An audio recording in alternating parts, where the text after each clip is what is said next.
Bueno, Yudequis Espinosa Miñoso, bienvenida a Clash. Muchísimas gracias por este espacio. Ella es filósofa, escritora, investigadora feminista, antirracista y decolonial de República Dominicana, pero un poco su vida no solamente ha estado allí, ella ha estado en Argentina, ha estado en Colombia y tiene trabajos muy interesantes. Además, es profesora. Estamos hablando de escritos de una lesbiana oscura, reflexiones críticas sobre el feminismo, política e identidad en América Latina. Muchas gracias por invitarme. Me alegro mucho que cada vez hay más este tipo de espacios de comunicación comprometida.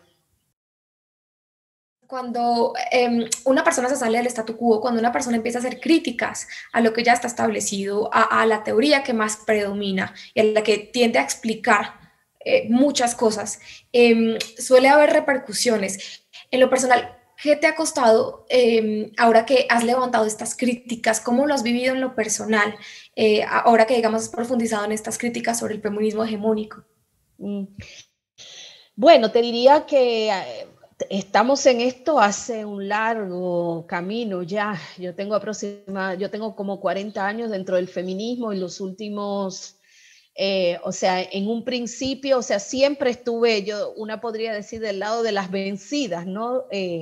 Desde los márgenes, incluso cuando no tenía una mirada tan esclarecedora respecto de todas estas dinámicas que hoy ya puedo enunciar de manera más efectiva. Pero en el momento en que se radicaliza, en el momento en que comenzamos a tener una serie de herramientas teóricas conceptuales que nos permiten mejorar esa crítica, y entonces se hace muy contundente, se hace muy, o sea, se ponen los puntos sobre las sillas, ¿no? Y se hace visible. Desde unos discursos, además, que no son tan fácilmente, o sea, no pueden ser tan fácilmente deslegitimados, porque nos hemos apropiado de la propia teoría social para hacer estos análisis, pues obviamente pues los niveles de violencia, de rechazo, las confrontaciones, han sido pues muy duros, ¿no? Ha sido muy, o sea, ha ocurrido un tiempo, hemos tenido etapas donde realmente hemos vivido bastante violencia epistémica, ¿no? Y de una confrontación desleal, ¿no? De todo el tiempo negarte que tú tienes una capacidad de producir verdad y de producir un análisis que sea válido, y que no te cataloguen de, no sé, de simplemente ser una violenta, ¿no? Que quiere romper el movimiento, ¿no? Ese es el tipo de ser antifeminista, o sea, ese tipo de discursos que lo hemos vivido. Hace algunos años que ya esto no ocurre tanto, digamos, ¿no? O sea, el empeño que pusimos, y no, obviamente no solo yo, al inicio hemos empezado un puñado de feministas racializadas y algunas blanco-mestiza comprometida con estos puntos de vista, digamos, ¿no? Y esto se ha ido ampliando, y yo diría que en los últimos años, hace unos, podríamos decir, 5 años, 6 años, pues ya es más difícil, ¿no? Que por lo menos que te enfrenten con tal nivel de violencia, cara a cara, ¿no? Porque saben que tenemos para devolver y ya no es tan fácil venir como a venir simplemente a deslegitimar, a decir que lo que, o sea, que, ¿cómo puedo decir? A defenestrar todo lo que estamos haciendo y otra vez que volver con esta trama de violencia epistémica tan fuerte. Se han ido quedando, digamos, sin respuesta. Yo siento que se han ido quedando sin respuesta, y también ha habido, gracias a esto, a que nos hemos ido fortaleciendo en nuestras dinámicas, en nuestras interpretaciones, en la manera en que ya sabemos responder, tenemos la respuesta rápida para ciertas formulaciones feministas. se ha ido también dando un fortalecimiento muy grande dentro de un movimiento feminista negro, feminismo antirracista, descoloniales, y ya yo creo que a nivel de Abya Yala, pero también incluso movimientos migrantes en Europa, en Estados Unidos, que han asumido nuestro discurso y nuestras críticas, nuestras perspectivas, pues ya lo que estamos viviendo un momento que es más difícil, digamos, ¿no? Que vengan simplemente, o sea, hay un momento ya de cierto empoderamiento, para usar una palabra que no me gusta mucho, pero ha habido una legitimación, ¿no? Entonces ya no es tan fácil simplemente venir porque, ¿sabes? Ya somos muchas y somos muchos que estamos en esto. ¿Por qué no te gusta la palabra empoderamiento? Pero además, acláranos qué es violencia epistémica. Violencia epistémica refiere a un tipo de violencia que es de carácter racista, por supuesto, es parte del racismo epistémico, que implica que una desestima, le quita, desvaloriza, ¿no? Le quita legitimidad a los discursos, al pensamiento, a los análisis que han sido producidos por aquellas personas, o aquellos colectivos también que provenimos de los mundos condenados, ¿no? De los pueblos condenados del mundo, para decirlo en términos fanonianos, ¿no? O sea, entonces la violencia epistémica es la manera, ha sido una manera muy efectiva de constantemente acallar, acallarnos, y en la medida en que o sea, por un lado, acallarnos, deslegitimando nuestros saberes y nuestras perspectivas, y por el otro lado, Europa y los descendientes de europeos autodesignándose como los únicos capaces de producir una verdad sobre el mundo, ¿no? Entonces la violencia epistémica te viene a decir todo el tiempo: lo que tú estás diciendo no es válido, nosotros somos los que sabemos producir verdad, ustedes no, ustedes tienen creencias, ¿no? Tienen intuición, tienen creencias, etcétera, etcétera. No me gusta mucho lo de empoderamiento porque es una palabra que viene del feminismo liberal, ¿no? Precisamente sobre estas palabras, pero no solamente es la teoría del feminismo liberal, hegemónico, blanco, sino también los ideales, los roles que de alguna manera se empiezan a ir deconstruyendo para construir unos nuevos. Quiero que hablemos un poco de esto, porque desde tu propuesta y desde sus críticas, ustedes profundizan un poco en que estos roles no son los únicos, y quiero que digamos, sobre esto hagamos pedagogía. Claro.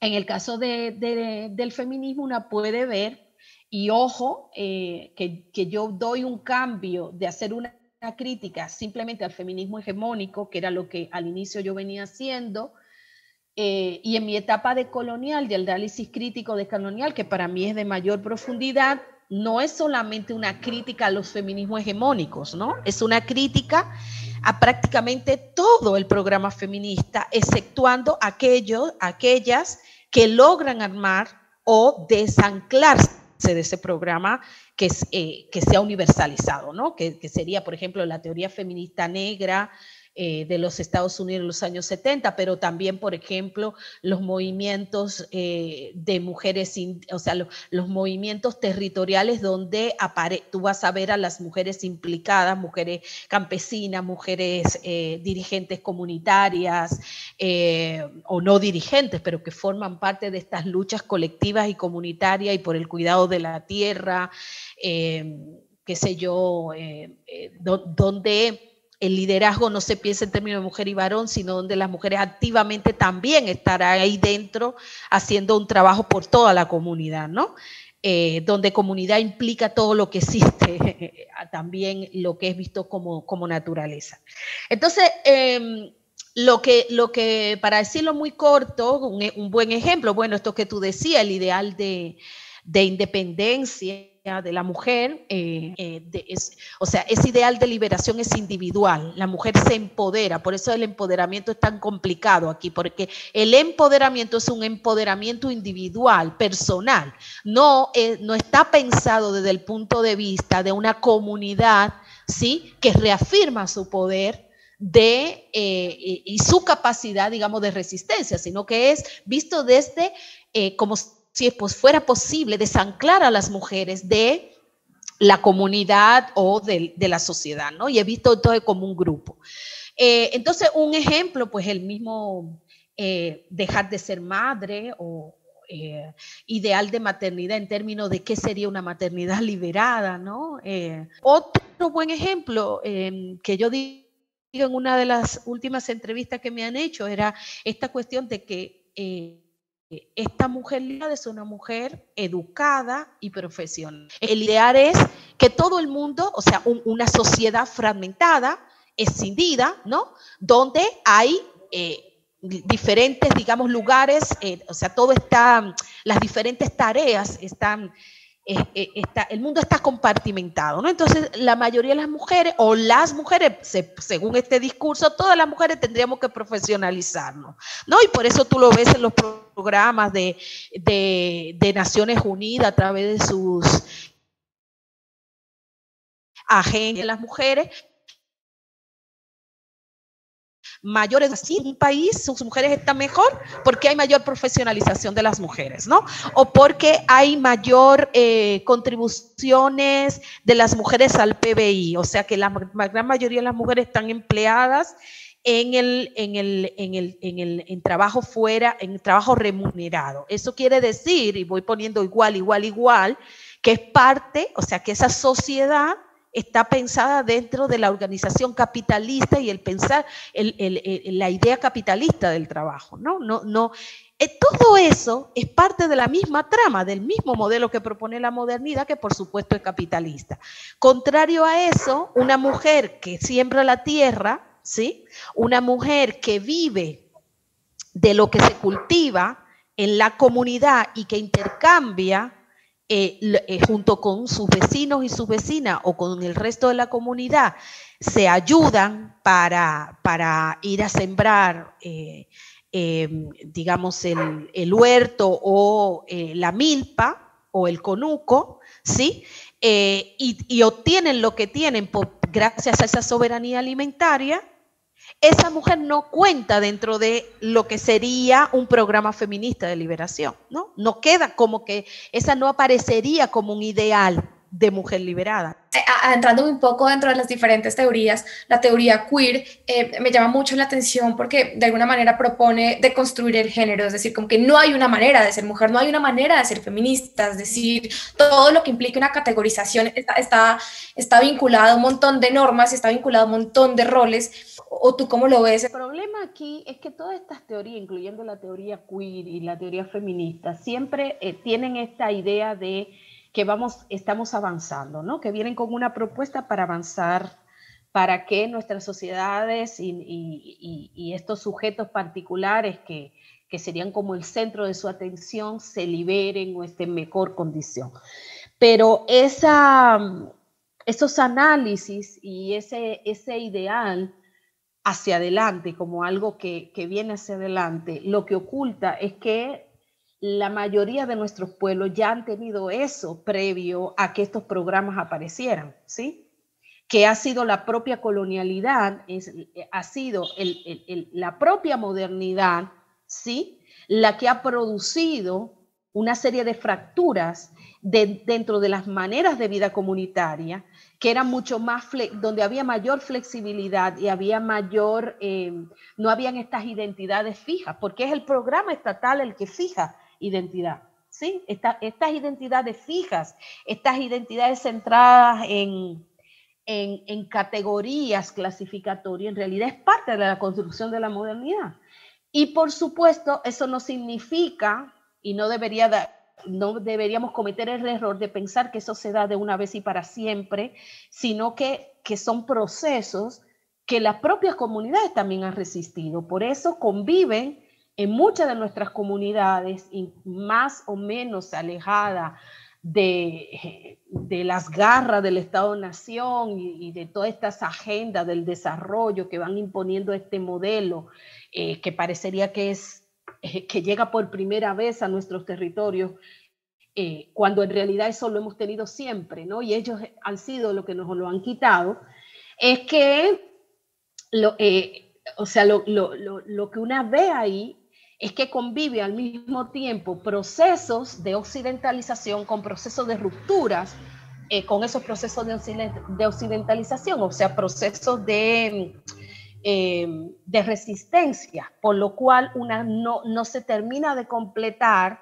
esa idea de mujer varón binaria que propone la modernidad occidental, o que ha propuesto la modernidad occidental, que ha producido ella misma, y que luego ella se da cuenta que no es, o sea, ella misma también se da cuenta o aparece en grupo dentro de ella, que señalan que eso no está bien, ¿no? Y que vienen a confrontarlo, ¿sí? El problema de estos grupos es que no se dan cuenta que eso es un problema de su propio modelo, ¿sí? Un modelo que además se ha visto como universal, ¿sí? Y que se ha tratado de imponer en el resto del mundo. Y no pueden, o sea, tener el gesto, ¿sí?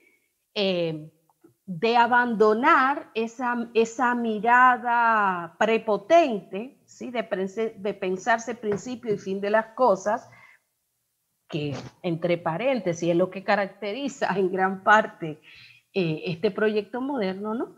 Y venir a ver, ¿sí? Cómo dentro de culturas ancestrales han habido modelos de vida que ya estaban ahí como propuesta, estas formas de liberación, o sea, esto que se propone ahora como programas de liberación, ¿no?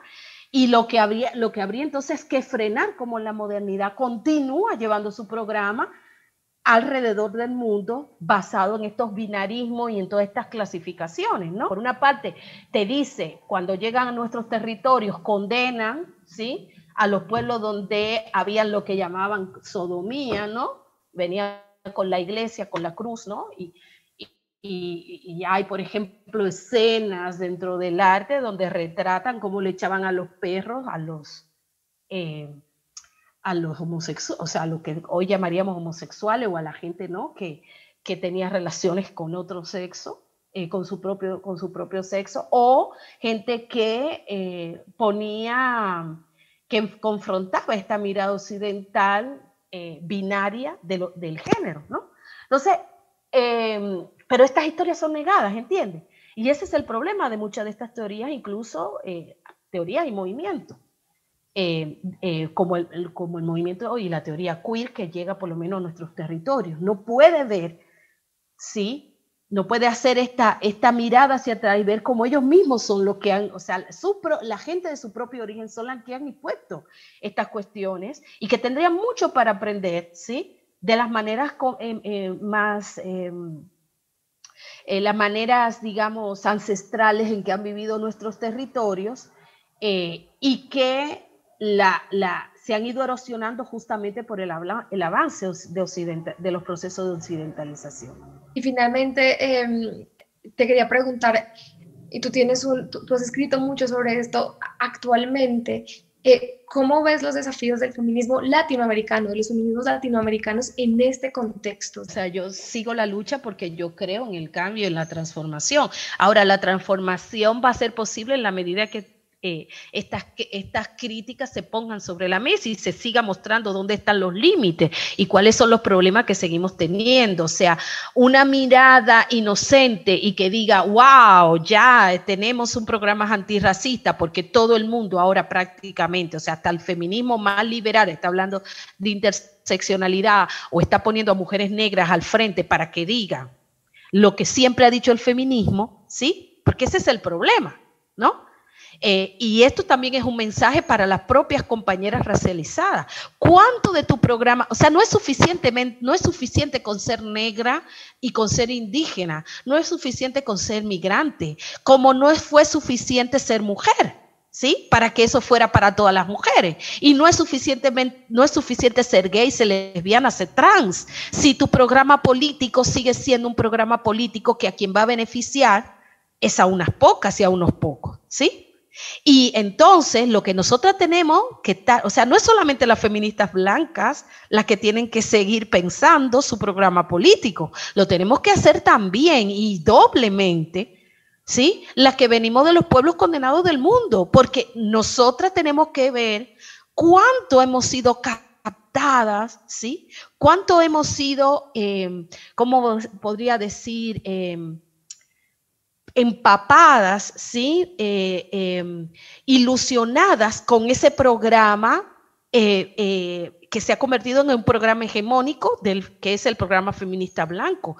¿Cuánto cambia esa agenda que estamos criticando cuando la ocupamos nosotras, cuando la ocupan las mujeres blancas y blanca mestiza del continente? ¿Cambia sustantivamente o simplemente se trata simplemente de un cambio en la representación? O sea, ahora en vez de una mujer blanca o de una mujer blanca mestiza, ahora hay una negra, pero está diciendo exactamente lo mismo. O continúa el programa exactamente lo mismo. Nosotras, la crítica aquí es una crítica de fondo. Por eso yo insisto, no se trata simple y llanamente de una política de identidad. No basta con representación, ¿sí? El tema de la identidad obviamente es importante también contar con voces, con cada vez más voces de mujeres indígenas, mujeres negras, que los afiches, que los contenidos hablen de nosotras, que la representación del feminismo aparezca en mujeres negras y mujeres indígenas, ¿sí? Pero si nosotras somos capturadas por el programa moderno, poco o nada estamos haciendo, ¿sí? ¿Cuál es la primera, cuál es el primer paso de fondo que se tiene que empezar, digamos, a emprender para que las cosas empiecen a cambiar? Tú dices, no solo basta con la política de identidad, no solo basta con tener voces que representen una diversidad, entre comillas. ¿Qué de fondo se tiene que empezar a cambiar muy concretamente, muy pedagógicamente, para que esto empiece a verse desde una transformación distinta?